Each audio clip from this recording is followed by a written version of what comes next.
বাংলাদেশ থেকে যে পরিমাণ তৈরি পোশাক রপ্তানি হয় তার প্রায় 50% যায় ইউরোপীয় ইউনিয়নের বিভিন্ন বাজারে। সেই বাজারই দিচ্ছে হতাশার খবর। ইউরোস্ট্যাটের তথ্য 2023 সালের জানুয়ারি থেকে এপ্রিল পর্যন্ত বিশ্ববাজার থেকে 2818 কোটি 70 লাখ ইউরো মূল্যের তৈরি পোশাক আমদানি করেছে ইউভুক্ত 27টি দেশ। চলতি বছরের একই সময়ে তা নেমে এসেছে 2641 কোটি 62 লাখ ইউরোতে, অর্থাৎ বছর ব্যবধানে কমেছে 6.68%। অঞ্চলটির এমন আমদানি সংকোচন নীতিতে বড় প্রভাব পড়েছে বাংলাদেশের রপ্তানিতে। হিসাব বলছে এ সময় বাংলাদেশ থেকে ইউরোপীয় অঞ্চলে তৈরি পোশাকের রপ্তানি কমেছে 9.85%। 2023 সালের প্রথম 4 মাসের তুলনায় এবছর একই সময়ে অঞ্চলটিতে 667 কোটি 21 লাখ ইউরো থেকে রপ্তানি আয় নেমেছে 601 কোটি 38 লাখ ইউরোতে।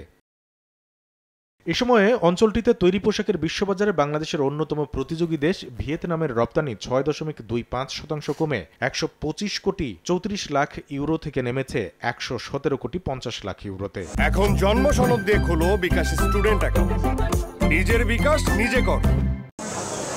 চলমান বৈশ্বিক অস্থিরতার মধ্যে প্রতিযোগিতার বাজার দখলে এগিয়ে থাকতে দেশের শীর্ষ রপ্তানি খাতের উৎপাদন থেকে রপ্তানি পুরো প্রক্রিয়াকে সর্বোচ্চ অগ্রাধিকার দেওয়ার পরামর্শ দিচ্ছেন অর্থনীতিবিদরা। গার্মেন্টস সেক্টরের আসলে শিডিউলগুলো এমন যে সেখানে কিন্তু একদিনও যদি দেরি হয় তাহলে সেক্ষেত্রে কিন্তু বায়াররা সেটা অ্যাকসেপ্ট করে না। তখন কিন্তু এই পণ্যটা উড়োজাহাজে করে পাঠাতে হয়, যার খরচটা কিন্তু অনেক বেশি।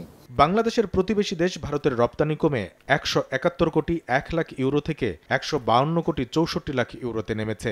এ সময় তুরস্ক থেকে কমেছে সবচেয়ে বেশি 11.84%। তবে অঞ্চলটিতে সবচেয়ে কম কমেছে চীনা পোশাকের রপ্তানি, মাত্র 1.81% কমে 666 কোটি 48 লাখ থেকে নেমে দাঁড়িয়েছে 654 কোটি 41 লাখ ইউরোতে।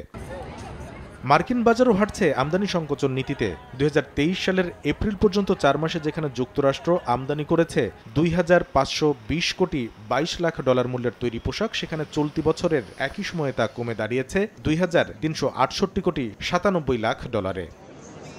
কামরুল হাসান সবুজ, সময় সংবাদ, ঢাকা।